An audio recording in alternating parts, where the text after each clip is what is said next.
What are you lot? We're still at Deer's Glade, but I just found this other bit on Deer's Glade that I didn't know was here. Right up the end of the fishing lake, and it's where all the pods are. And look at these. Just thought I'd quickly show you this before the rest of the video. Look at this, look. So you get your own little pod, your own little area, a bit of a barbecue there, look. Fire pit, table, tap. Looks like a Wi-Fi connector. All in the woods. Look. It's flipping wicked. I'll take you down here. Just had to show you this because this is another ideal place to come. Bring the kids and that. Look. Another one there. Same stuff. Fire pit. Table. And you're in this sort of Dingley Dell area. There's loads of birds down here. As I say, this is where we are. Here. As per last video. But look at that, look, come here, Raven. Right in the woods. Now this is not a public right of way, this footpath. This is only to be used for these pod users. I mean, look at that one, look, it's wicked, isn't it? And then this here. Got like a little communal area there, so that's like for two families. Got that there, look. I think they're all named after deer. Deer and trees. So yeah, pretty smart. But yeah, you'd love to come here with your kids, wouldn't you? It's very wet here at the moment. Mahoosively wet, and this is the end. Here. That's the last one, Willow. Lovely little areas. This would be absolute smashing in the summer. However, I'll bring some mozzie repellent because it's quite a damp area. Oh, what we got here? There's loads of birds around here. But we're going to go to this deer park afterwards. Let me spin round because he keeps tying me up in circles. And show you what deer are over there, because I think there's definitely fallow. I believe there's red deer over there as well. This looks like a little bit of a walk through here. Let's see what we can see.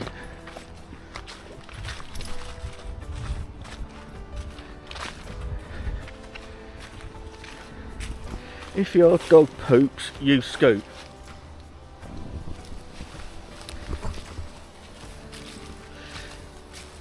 And donate in a tree, in a bag. Does my flipping nutting, that does. But if I'm out in a woodland like this,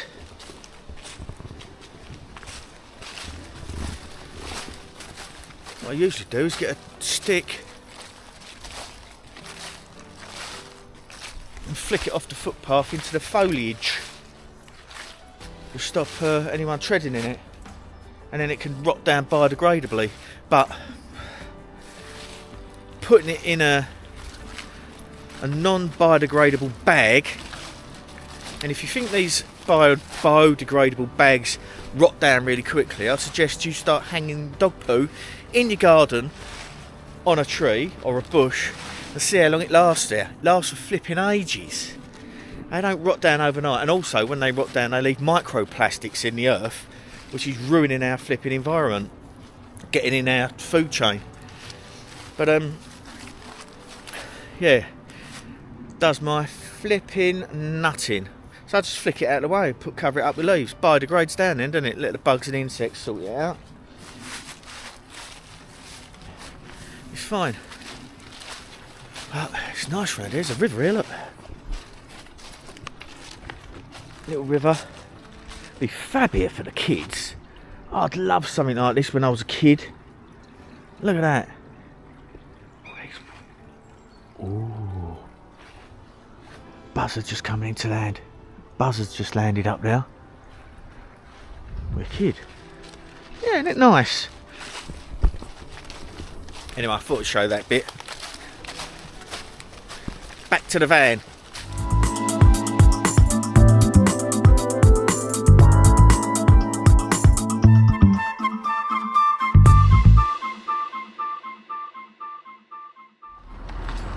Hello, how you doing? Look, look, no rain. Flipping out and half rained lately. Anyway, I'm going to take you in the woods now. We're going to do a little bit of woodland searching, a little bit of looking around in the woodlands, and then later on we're going to go and see if we can find some fallow deer bucks. I've seen a load in the field up the road here, so I'm going to go and see if I can get some footage. But I thought firstly, we've got this piece of woodland in front of the campsite, and it runs all the way along the road here. So we're going to have a look through this. Me and, where is he? Dan! Trail cam Dan from the Travelly Trolls. So we're going to have a look, see what we can find, set some trail cams up, and I'll show you what we see along the way. Happy days. Ooh, look, ink caps. This one's been trodden on here, so I'll show you this one. This sort of stage they could be eaten when they're small, but when they get larger like this, I'll show you that. Look, that's why they're called ink caps. And as they get older, they start to rot and drip, and then that's how they disperse their spores. So that's an ink cap. When I'm showing you different fungi, some will be easily identifiable, but some of them are a bit of a bugger. I'm not going to show you those ones because some fungi you can only eat once and then there's no coming back from it.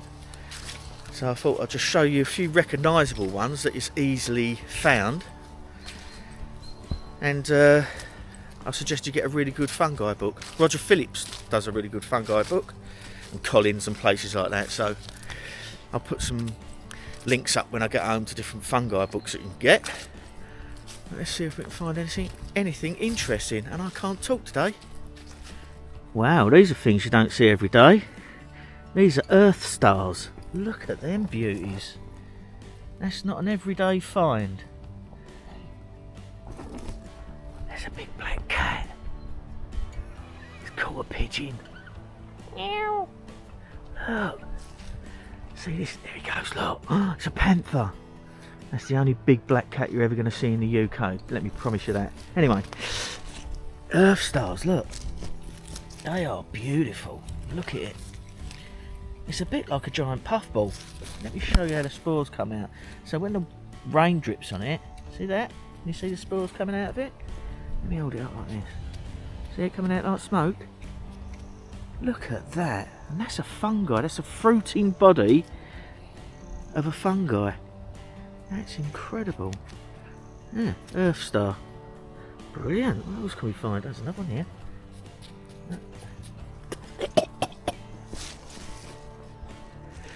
And this is where that cat was, and he's finishing off this carcass.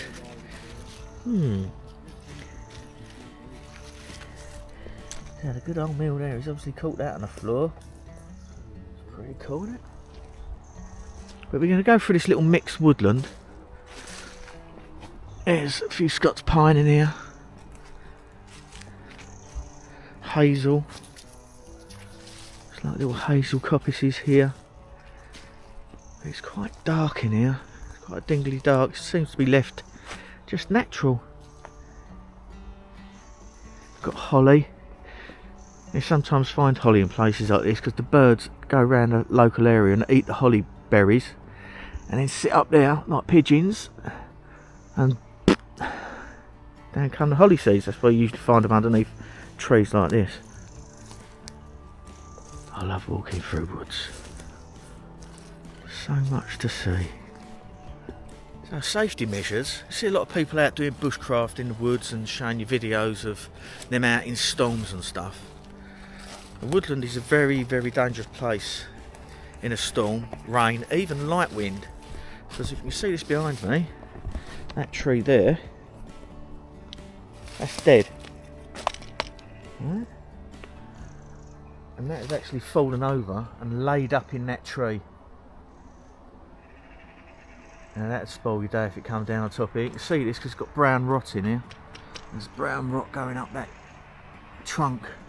Very dangerous. And if you look up in the air like you're supposed to, when you set a camp up, we always look up first to see if we've got any hang-ups, any widow makers hanging in the trees.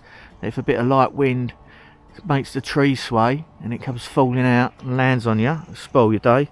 And also we look down for animal trails and ants' nests and things like that, so we don't plonk our tent on anything like that. So yeah, there's a lot of old dead trees in here, which are great for wildlife, great for the insects. And a woodland or a forest now in our country is a man-managed or a human-managed thing. It has to be regenerated and trimmed and manicured, replanted, just to keep it going there, unfortunately. Oh, there we go. Look, you see there's some little holly bushes coming up, and up there will be where the birds, pigeons and that sit and spread the seeds. Nice little spot here we could put a trail cam. If you can see that, there's a deer trail through here. Now British woodlands are really difficult to track in this time of year because obviously the leaves are falling down, but let me show you. If we kneel down, if you look like that, you can just see the trail by the colour changes in the leaves where the deer has kicked up the leaves. There's a track there, and there's one here. So let's have a look at this one. I'm just going to sort of delaminate this track just to show you just how difficult it is. Now deer's come through here and push that leaf into that track. So I'm just going to pull that away, pull that away, pull that away. And there you have a deer track. I'd say that was a fallow deer, quite a large one. And you see where the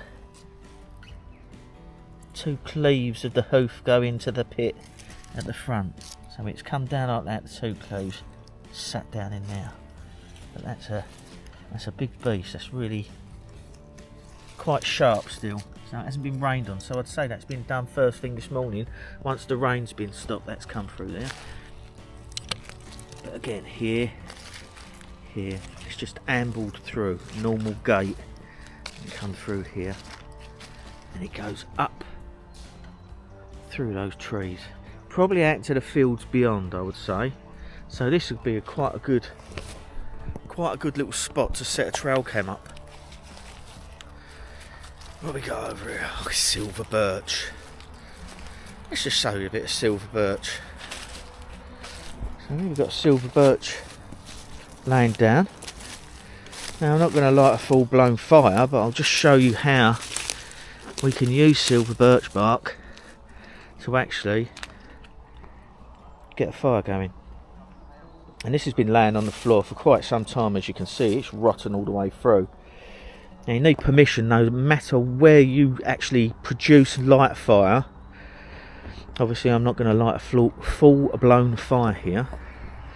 I'm just going to show you how easy it is.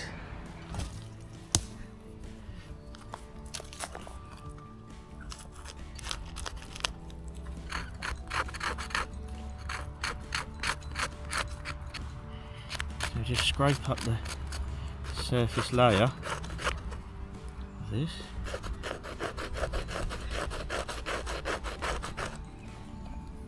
It's very damp.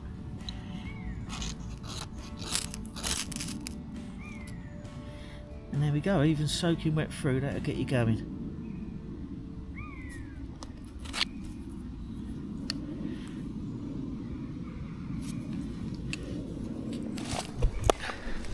Good night.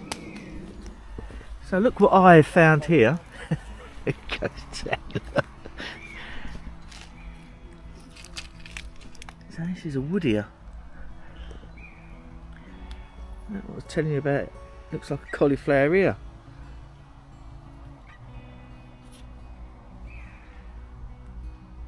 Really weird things. Lovely. I don't know if you can hear that above me. We've got a buzzard circling over.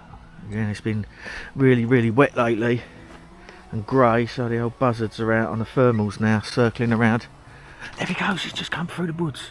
Do you see that? Buzzard. He's just coming through. Wow, that was well cool. I hope I caught that on camera.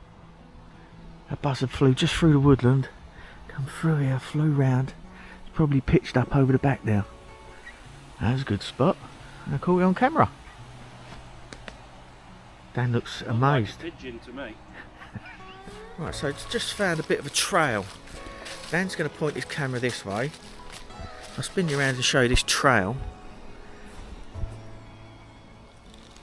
It's going up through here, if you can see that. It takes getting your eye in, but you've got fallow tracks coming along here, pressed into the leaves, which look quite fresh, and this is an obvious trail going through here with individual tracks in the trail itself, so it's something to keep an eye out from. It's devoid of, if you look down here, you'll see foliage here, foliage there, and this looks like quite a well used track, animal trail. And here we've got some tracks here coming up here. So Dan's got his trail cam there, and I'm going to point mine the other way. So just put my trail cam on the tree here, pointing down that trail towards where Dan is. So you can either mount them on these straps, which usually come with a trail cam. This is a Browning trail cam, or you can use one of these, and this is just basically a fishing bank stick, and you can use that to screw into the top of the camera, to the bottom of the camera, and then you can place that anywhere you like rather than having to find a tree. These are really handy to have and quite cheap to purchase. This one was a black one. I've just sprayed this a bit camo and green. Also very handy thing to have if you're trail camming. Hopefully I've got that way covered, and Dan has got his down here, and he should have the other direction covered too.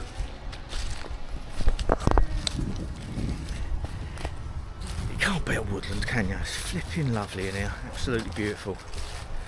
But I've got a guy coming to look at my motorhome in a bit. Got a slight electrical problem that I think I know what it is, but I'm going to get him to check it out and fix it for me. And then later on, once he's done that, we're going to go and do the other half of the wood and see if we can get some of these fallow deer for you. They're rutting this time of year, and they are absolutely beautiful animals. So take and show you there next. Right, back out in the woods. Just having a mooch around. Just found some amethyst deceiver fungi. Look. Yeah. Beautiful fungi. Amethyst deceiver. And they're edible. Look at those. They're pretty special, aren't they? Beautiful colour. Absolutely lovely. So we're going to see what else we can find now. And then hop over and see if we can get some photographs of those fallow bucks. There's loads of stuff in these woods. Beautiful, beautiful woodland. This time of year is amazing for a woodland. So much stuff to see now. All the fungi started to come out. Really nice. So just having a mooch really, see what we can find. Whoa, found something pretty cool. Look at this. There we go.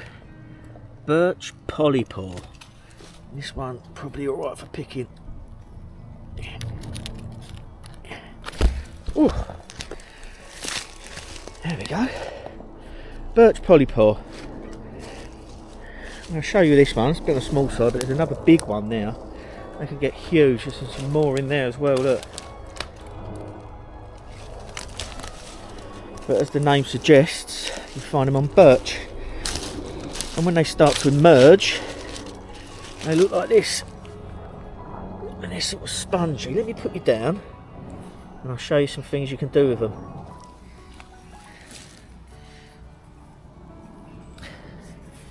So this soft surface here at the bottom, if you take a knife and score that bottom,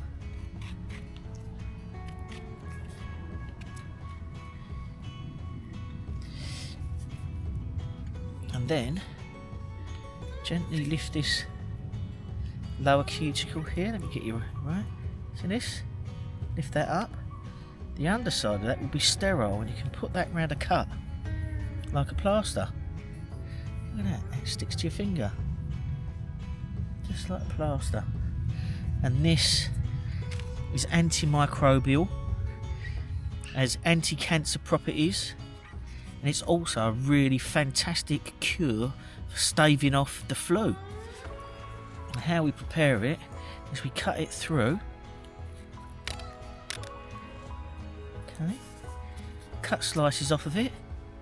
You can dry it and save it for later, or you cut slices off of it and put them in a pot of simmering water. Boil it up first, turn it down to a simmer, plonk these in and simmer it for about 25-30 minutes on a low simmer, and then drink the water. Fantastic stuff. And also they used to call it razor strop fungi, because what you can do is you can take off this outer cuticle, and I've pressed it, I've flattened it before and pressed it between two books, and they used to use it for stropping their knives years ago. It contains a silica as well as it grows, and you can actually use it to strop your knives or razors. Razor strop fungus is the other name. So there we go, anti-cancer, anti-flu, plasters, strop your knives. There's loads of stuff you could do with this. Fantastic fungi.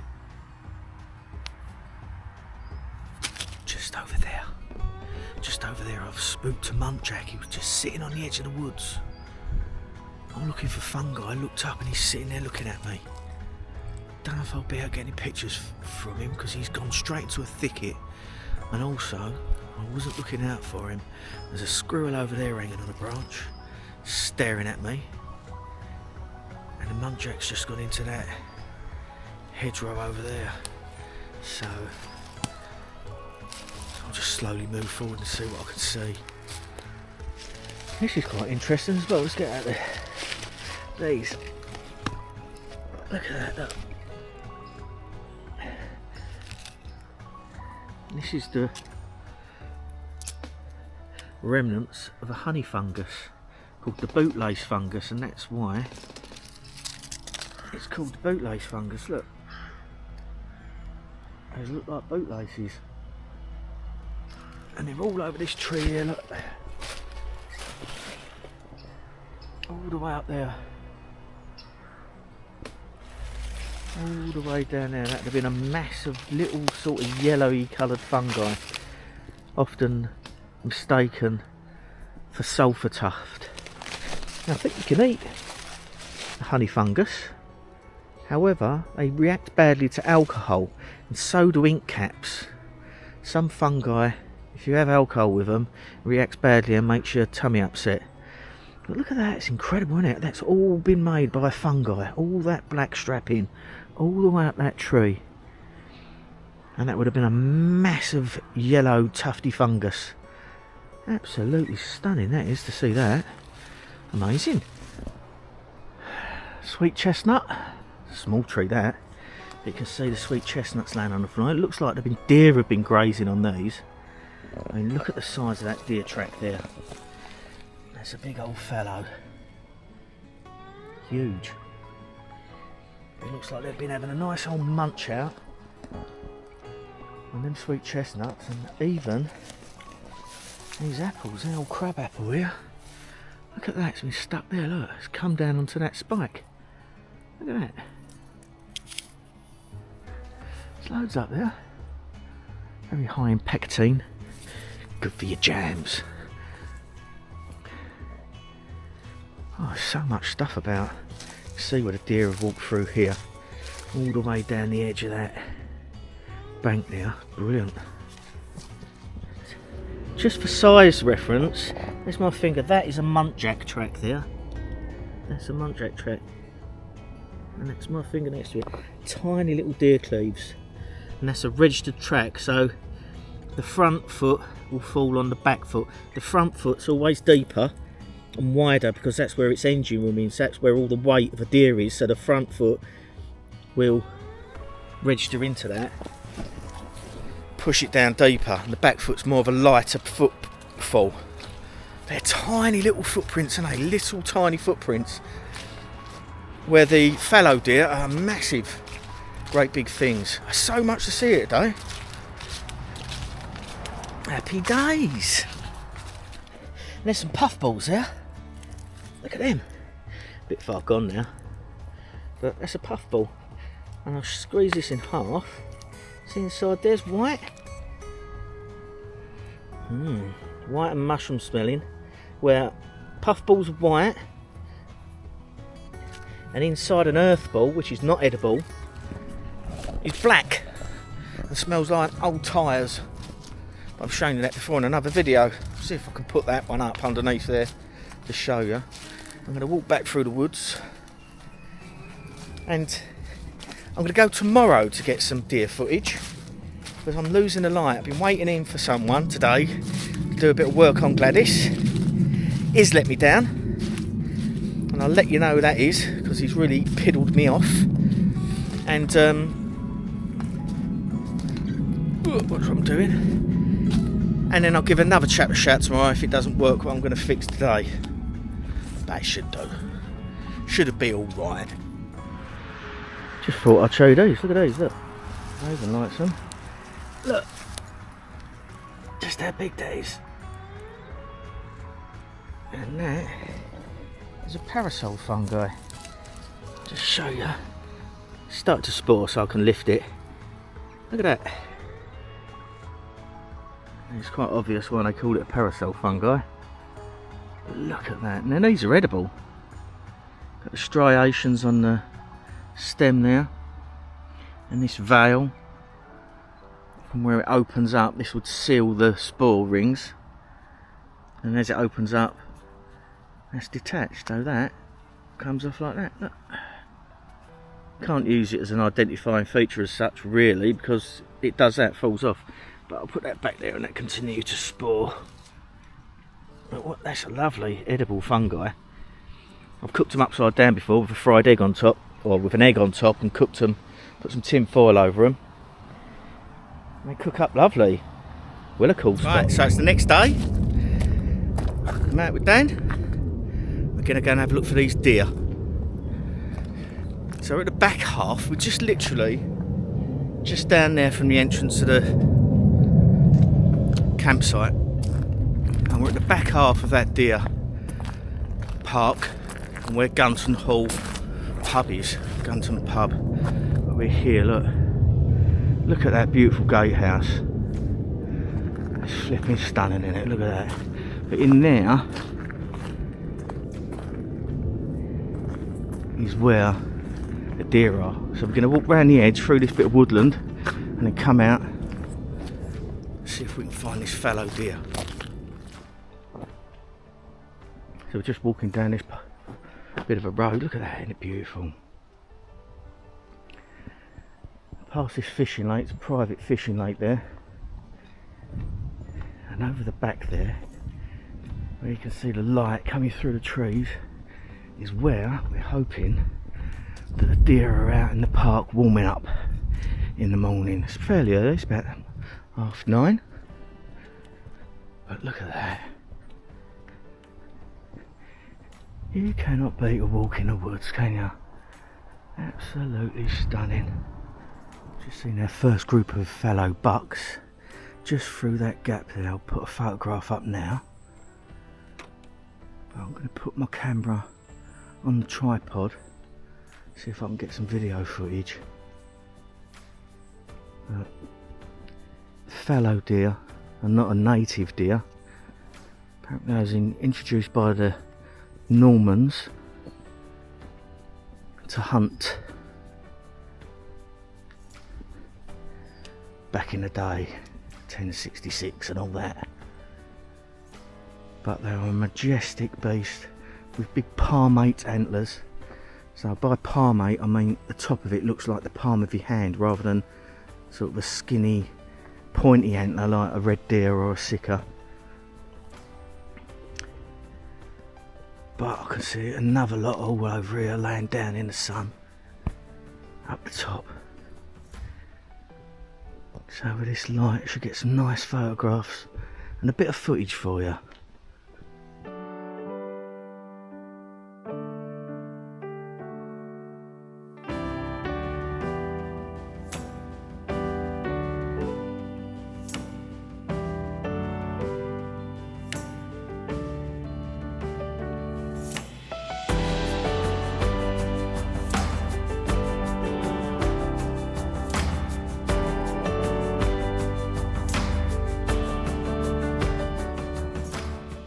Beautiful, ain't it? I just walked up the road a little bit more and here's the rest of the herd, a big herd of bucks all laying down. So we're hoping we can get some closer, but it's beautiful here, really flipping lovely. We've got to walk along a road really, but sometimes that can help you get close to certain animals, because they get used to get habituated to the road noise and things moving about. So that's what we're basically doing. So I'm hoping we can find some closer up deer. I'm going to get some shots of this group maybe through here and I'll show you that. So we're sort of taking it through the fence at the moment, but if you can look there, I'll put this footage up for you. There we go. And they're all laying over there under a tree in the sun. Beautiful. Big group of fallow bucks.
Just some parasol fungi earlier on. Look at the size of these ones. Ready? Look at the size of that. I've got a large hand. It's that size 9 glove, so look how big that is. What a fantastic fungi. Look at it. Let me get you down. Look how big that is. Massive. A merry-go-round. It's huge, isn't it? So I'm going to take a few shots through there. Whew. So there we go. Great, and fallow deer. We're just back in the woods behind the campsite now, and I'm going to pick the camera up, and I think I've got a couple of images, so keep watching and you can see what I've caught at the end of this video. I'd just like to thank all of my new subscribers, and especially the ones that went over and subscribed to my Sammies channel, Sammies Witchcrafts, not witch as in cast a spell, but witch as in witchcraft are we going to do today. So if you haven't subscribed, there she is there. Go and subscribe to Sammy. She is really enjoying making the videos and showing everyone and reading your comments. Some of you have made some beautiful comments on there, as you do on my channel. Thank you so much for everything. Makes the channel worthwhile doing, and I'm glad you enjoy them. So anyway, again, thank you all. You stay safe, stay sane. I'll show you these few images if I've got some on this trail cam, and I hope you enjoyed this video. You take care, journey well, catch you soon, bye.